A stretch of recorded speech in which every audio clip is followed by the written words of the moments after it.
Dersi Evroman bir kari 12 zanesti. Değerli öğrencilerimiz, bugünün dersimiz 12 fen matematik dersinde 11. derse geçiyoruz. Bakın 11. derste 6. bölümdeyiz. Birinci kısmı konik kesitleri ama 3. çeşitteyiz. 3. çeşidi hiperabol kesitleri. Bu da geçen ders okuduk. Parabola okuduk, elipis okuduk. Bugünün dersinde de bak hiperabol sizler için denklemlerin, kesitlerin resmini sizler için açıklarım. Hiperabol kesitleri sayfamız 233. A şikesi, bir de olur iki kısım. A şikesi odak ekseni yatay olmuş ise, yani x ekseninde. Yani x ekseninde. Bakın dikkat verin. X ekseninde denklemler nasıl olur? Bu şekilde olur. Bakın denklemler nasıl olur? X eksi h kare a kare eksi ya eksi k kare bölü b kare eşittir 1. Bu iki denklemimiz var. Dikkat verin. Hiperabolalarında aralarında eksi var. Yani bakın bu şekilde x tarafı artı ise yani x eksenindedir. X tarafı bak bu artı ise yani bu denklem x ekseninde. Hiperabola denklemidir. X ekseninde. Her zaman hangi eksendeyse a kare onun aşağısında olur. A kare onun aşağısında olur. Burada şertler hangi büyücü ise o a kare ise yok. Hangi eksendeyse aşağısı a kare olur. Yani bu x ekseninde aşağı a kare olur. Büyük ise küçük ise fark etmez. Şu denklem bu şekilde olur ya da bu şekilde. Bakın bu da x ekseninde aynı denklemdir. Ama hk burada sıfırdır. Burada hk sıfır değil. Bu denklem, bu iki denklem hiperabola denklemidir. X ekseninde. Bakın dikkat verin. Bakın bunlara. Hangi taraf artı ise bu x tarafı artıdır. Yani bu x ekseninde. Yani odak ekseni yatay olmuştur. Yatay olmuştur. Yani x ekseninde. Bakın dikkat verin. Bu da aynı denklem. Bu hk sıfırdır. Bu da hk sıfır değil. Geldik ikinci adımımıza. O da kesitler. Bak bu kesitlerimiz var. Sorularda olabilir bir tane, iki tane, üç tane istiyor. Olabilir biz hepsinden faydalanalım. Hiperabolanın kesiti birinci merkezimiz var. Bu da merkez. Başlar h artı eksi a k. Bakın a k hayden toplanır. Çünkü x ekseninde aynı zamanda değilir doğru baş. Doğru baş yahut ya da doğru noktamız var. Doğru nokta başları aynıdır. Üçüncü odaklar bu da h artı eksi c hayden toplanır ya da çıkartma olur. K sabittir. Dördüncü bu kuraldır. C kare eşittir a kare artı b kare. C kare eşittir a kare artı b kare. Eğer istesek c'ni bulalım olur. A kare artı b kare karekök. Beşinci hiperabolada asimtotlarımız var. Aynı zaman değilir ikili hizalar. Bu adı da var. İkili hizalar. Nasıl olur? Ya eşittir k artı eksi b bölü a eksi h. Bu kural sabittir. X eksenindeyse b bölü a. B bölü a. Bakın dikkat verin. B bölü a. Aynı kuraldır. Dikkat verin. Asimpototlar k artı eksi b bölü a. X eksenindeyse b bölü a. Ama ya ekseninde ise aynı kuraldır. Olur A bölü B. Yani farksı bu kadar. Odak ekseni ya eşittir K. Çünkü X ekseninde. Doğru eksen uzunluğu, doğru eksen uzunluğu yani majur ne demek? Bakın yani 2A. Hayali eksen uzunluğu, bak burada bu kelime aynı kelimedir ama söylenip minor kelimesidir. Söylenip hayali eksen uzunluğu yani minor yani 2B. Yani 2B nasıl bulunur? Hayali başımız da var. Hayali baş ne demek? Yani küçük baş. Hayali baş yani küçük baş. Şu burada ne istemek? Hayali baş noktası. Hayali baş noktası. Yani burada virgülümüz var. K artı eksi B. Bakın. B düşüp K tarafına çünkü X eksenindedir. Üçüncü adımımız bakın grafik. Hiperbolanın grafiki bu şekilde olur. X ekseninde olsa bakın bu şekilde olur. Ama hangi eksende ise biri olur A ve eksi A. B'ye düşer ters olur. B'ye bak bu şekilde olur. Bu da odak buradadır. Baş buradadır. Bu da baş. Bu da odak. Hayali düşer ya üzerine. Bakın iki hilalimiz var. Bu hiperbolanın grafikidir. Bu hiperbolanın grafikidir. Bakın bu da bu şekilde. Bazı defa şeylerden kullanılır. Bakın bu asimptotların grafiki bu şekilde olur. Bir çarpı gibi. Bakın nasıl? Bir çarpı gibi. Evet bu şekilde. Bu grafik hiperbola grafikidir. X eksenindedir. Nasıl? Bakın. Bunlar başlar düşüp X üzerine. Hayaliler düşüp Y üzerine. Bu da bu kadar geldik. Hiperbolanın eğer odak ekseni yatay olmuş ise. Şimdi de bu defa geldik. Eğer odak ekseni dik ise. Nasıl? Biraz değişir bu şekilde.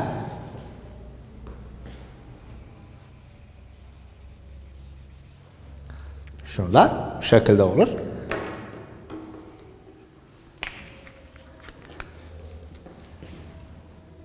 Dik. Bakın. Bu da olur. Da şikası. Aynı kural, aynı şey biraz farklıdır. Odak ekseni dik olmuş ise yani bakın yani ya ekseninde. Kurallar nasıl olur? Kurallar bu şekilde olur. Bakın. Kurallar bu şekilde olur.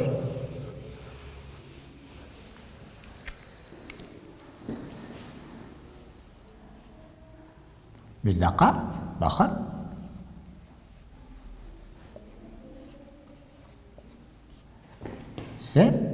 X eksi H B kare eşittir 1. HK eşit değil 0. Aynı kural ama ya gelir bu tarafa ekizciler sağ tarafına bu da ya kare A kare eksi x kare B kare eşittir 1'e bu da HK eşittir 0'a. Bakın dikkat verin. Bu nasıl olur? Bu da bu şekilde yazılır. Kaldı kesitlerimiz. Kesitler bakın nasıl olur? Kesitler merkezdir. Bu da başlar. Ters olur. Bakın. Bu da K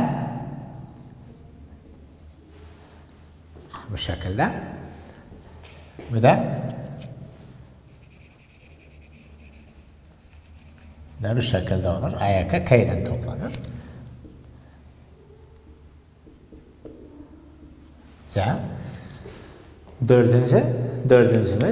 Dördüncü Z kare eşittir aynıdır.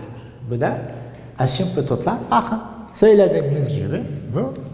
Fakat bu değişir. Y ekseninde olur. A bölü B. Bu da odak ekseni olur. X eşittir H. Bu da doğru eksen uzunluğu marjur yani 2 A. Hayali eksen uzunluğu 2B aynıdır. Hayali baş bu da bu şekilde olur. Bakın.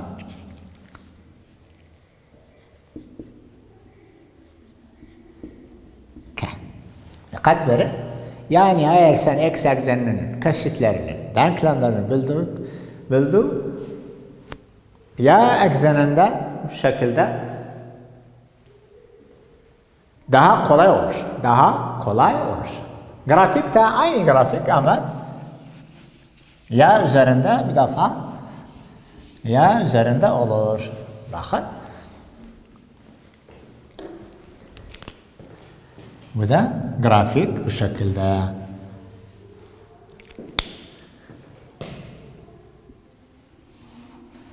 Aynı şekil böyle A'dır. Bu eksi A. Bir defa BK bu şekilde olur. Bakın B. Burada odak. Burada odak. Bu baş. Bu da bu şekilde olur. Aynı. Bu da grafik bu şekilde olur. Bakın bir defa tekrar ediyorum. B şıkkasında odak ekseni dik olmuş ise yani Y ekseninde denklemler bu şekilde olur. Denklemler bu şekilde olur. Dikkat verin. Bu defa Y tarafı artıdır. Bakın yani Y ekseninde aralarında da eksi var. Bu hiparabola denklemidir. Hiparabola denklemidir Y ekseninde. Bakın hangi eksendeyse A kare düşer onun aşağısına. Bu da artıdır. Ne defa? Bunu kullandık eğer merkezimiz 0 0 ise. Ne defa bu kuralı kullanırız eğer merkezimiz 0 0 değilse. Bu da bu şekilde. Kesitler merkezimiz var, başlarımız var. Bakın şunlar aynıdır. Asimptotlarımız var burada. Burada A bölü B olur fakat bu da 6. odak X eşittir H'ya. 7. doğru eksen uzunluğu yani marjurumuz var. Eşittir 2 A'ya. 8. hayali eksen uzunluğu yani minörümüz var. Aynı 2 B'dir. Hayali baş noktası yani bunu bularız. Sorularda bular. Bu da grafik. Grafik bakın 2 hilal gibi. Burası hiparabola resmidir. Dikkat verin. Çok önemlidir. Kolaydır. Bakın nasıl soru çözülür. Bu hiparabolanın sorularında bakın. Şimdi de geldik soru. Bakın nasıl çözülür, nasıl kesitler bulunur, nasıl grafikler çizilir. Örnek 4'ümüz var. İlk örnektir. Kitap sorusunda sayfamız 35. Sorumuz ne demek?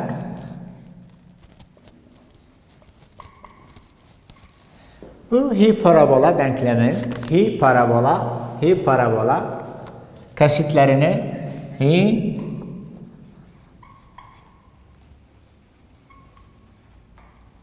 denklemini ya da kesitlerini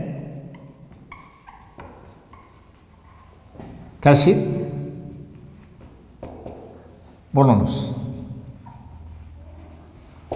Bakın. Hiparabola kesitlerini bulunuz. Nasıl çözülür? İlk önce her iki tarafı bölerek bölü 16. Dikkat verin. Bölük neye? 16'ya olur. X kare bölü 4 eksi Y kare bölü 16 eşittir 1. Dikkat verin. Bu denklem neye benziyor? X kare bölü A kare eksi Y kare bölü B kare. Bu denklem bu kurala benziyor. Bakın bu kurala benziyor. Dikkat verin, dediğimiz gibi bir hiparabola denklemidir. Her ikisi karede ama aralarında ne var? X var. Bakın hangi eksendedir? X eksenindedir. Çünkü X tarafı pozitiftir. Bu oldu ne? A kare, bu olur B kare. Bakın dikkat verin. Şimdi kesitler kolay olur. Kesitler daha kolay olur. Bakın bir olur da kesitler birinci merkez HK'miz var. Eşittir 0, 0. Bakın dikkat verin. Dediğimiz gibi bir denklem buna benziyor. Bunun da merkezi 0, 0'dır. İkinci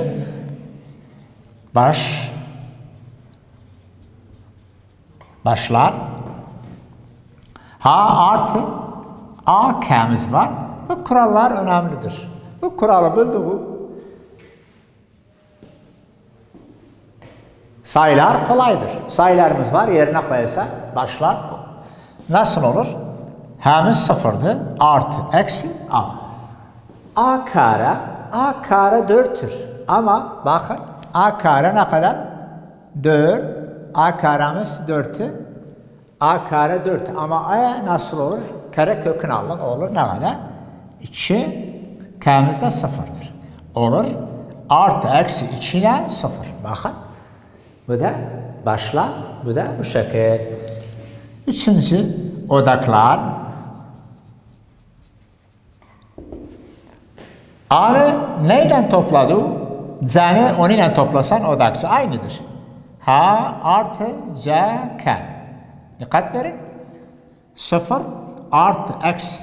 Bakın C nasıl bulunur? C'ye ihtiyacımız var. C bu şekilde olur. C eşittir. C eşittir. Burada yazdım siz için. Bakın. C nasıl bulunur? C eşittir. A kare artı B kare karekök eşittir. A karemiz var. B karemiz de var. Her ikisini toplarız. 4 artı 16 eşittir 20'ye eşittir 2 karekök 5. Bakın 2 karekök 5. O zaman C yerine ne yazılır? 2 karekök 5. Eşittir. Artı, eksi 2 karekök 5'ten 0. Bu da odak. Odak noktası bu şekilde olur. Bakın ihtiyacımız C'ye var. C'ni de bulduk. Burada hiparabolada aralarında artı var. Aynı kuralda elipsin kuralı ama orada eksidir. Burada artıdır. Bu da odaklar yaptık. Dördüncü istesek asimptotlar. Bakın ya eşittir K artı eksi. X eksenindedir. B bölü A. B bölü A. X eksi H eşittir ne? K'miz sıfırdı. Yazarak bu şekilde. 0 artı eksi. B'nin değeri dikkat verin. B'nin değeri dikkat verin. 16 değil. B kare 16'dır. Ama B kare kökün alsa olur. 4. A'nın değeri ne kadar? A kare 4'tür. Ama A kare kökü olur 2. Bakın 2. Bu da eksi 0. Nasıl olur? Yani ya eşittir. Ne kaldı burada? Artı eksi 0 yazılmaz. Artı eksi yazdık. 4 bölü 2 X. Bakın bu da asimptotlar. Eğer asimptotları istese bu şekilde olur. Grafik nasıl olur grafik? Bakın bu da grafik. X eksenindedir. X eksenindedir. Dikkat verin. Bakın. Şunlar nasıl? Her zaman grafik çizmek için A'nın değerine, B'nin değerine ihtiyacımız var. A B'nin değeri, A'nın değeri ihtiyacımız var. A nasıl? Bakın. A kare burada. A kare eşittir 4. Ama A eşittir nasıl? Artı eksi 2 yani ve 2 burada eksi 2. Bakın bu şekilde olur. Bu şekilde yaptık. Ama B'nin değeri nasıl yazılır? B kare eşittir 16. 16 ama B eşittir artı eksi 4. Dikkat verin. A'nın değerine ihtiyacımız var. B'nin değerine ihtiyacımız var. Bu da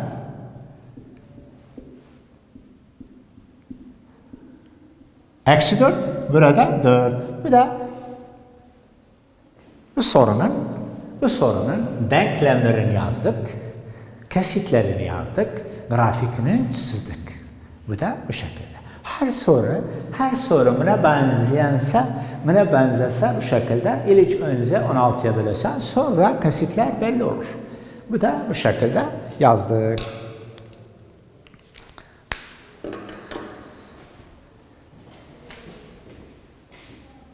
Bu soruları bir defa, iki defa tekrar ediniz. Çok kolay olur.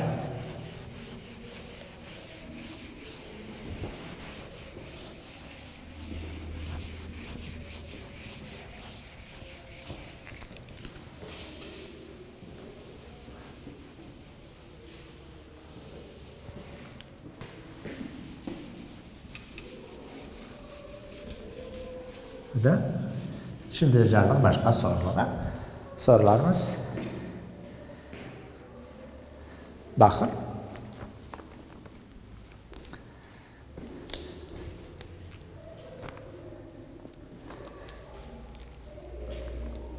Sorumuz var.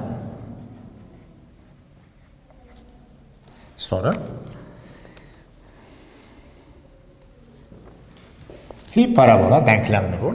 Hiparabola denklemini bul.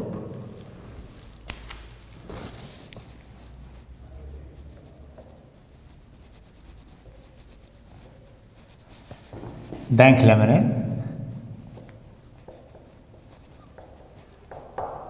bul ya da bulunuz. Bakın burada kesit vermiş. Eğer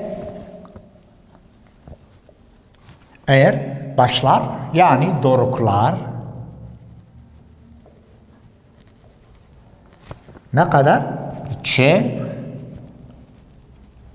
3 sonra ve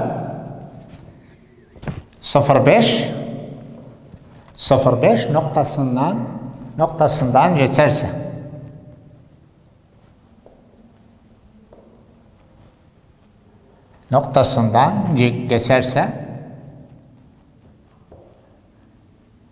geçerse bakın burada seçmeler de vermiş bize. A ya kare bölü 9 eksi 4 eksi 2 kare bölü 9 eşittir 1. B dikkat verin. Ya kare bölü 9 artı 4 eksi 2 kare 9 eşittir 1. C bak 3 şike yazmış burada. X kare eksi 4 eksi 2 kare bölü 9 eşittir 1. Bakın dikkat verin. Burada çok önemlidir. Sorular. Hiparabola denklemini bulunuz. Eğer kesit vermiş bize, baş vermiş, sonra 0,5 noktasından geçerse, bu dikkat verin. Artı eksi ne tarafta? K tarafındadır. Artı eksi K tarafındadır. Bak çok önemlidir. Artı eksi hangi tarafta olsa o eksende olur. Hangi tarafta olsa o eksende olur. Dikkat verin. Bakın. Artı eksimiz ne tarafta? K tarafında. K tarafındadır. Yani Y ekseninde. Bu çok önemlidir. Artı eksi düşüp K tarafına yani Y eksenindedir. Bakın bu ne benziyor?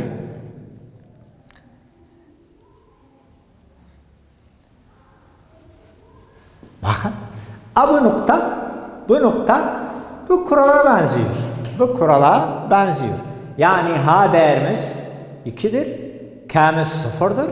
Artı eksi AYK'da nasıl? AYK'miz 3'tür. AYK ne kadar? 3. Bak şimdi biz ne yaparız burada? Ya eksi K kare böyle A kare eksi H kare böyle B kare eşittir 1. Yani biz bu denklemi bulalım. Bu denklemi bulalım. Neye ihtiyacımız var? K değeri, H değeri, A kare, B kare. Bir yoldan da olur. Bir yoldan da olur. Bakın seçmelerde ne var? A, B, C'miz var. A, B, C. Dikkat verin. B şıkkısı yanlıştır. Neden? Çünkü aralarında artı var. Yani bu elipis. Bakın dikkat verin. Bu şıkka C'ti bir yanlıştır. Kaldı A'dan C. A'dan C. Bu bakın burada nasıl çözülür? Bundan daha kolay. Burada biz söyledik noktaya göre denklem yani Y ekseninde. Yani bakın burada yani Y ekseninde.